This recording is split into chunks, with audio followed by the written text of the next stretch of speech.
நாங்க முடியுது, எங்களால முடியுது. அம்மாவால முடிஞ்சது. எடப்பாடியார் ஒரு சாதாரண ஒரு விவசாயி, இந்த கட்சியில சாதாரண ஒரு கிளை செயலாளராக இருந்தவர்.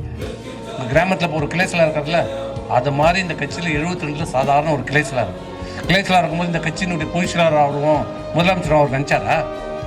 கிளை செயலாளர், ஒன்றிய செயலாளர், மாவட்ட செயலாளர், அமைப்பு செயலாளர், எம்எல்ஏ, எம்பி, அப்புறம் 2மே தோத்துட்டாரு.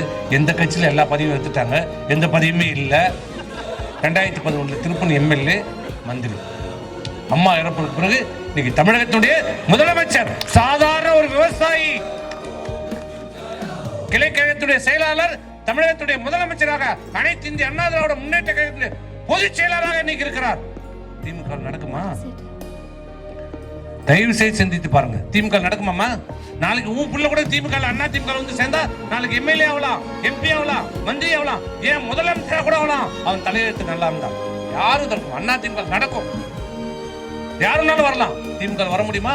கருணாநிதி, ஸ்டாலின், உதயநிதி ஸ்டாலின், அதுக்கப்புறம் இன்ப நிதி, அப்புறம் அந்த நிதி, இந்த எல்லாம் பேர் கூட நிதி தான், பேர்ல கூட பணம் தான்.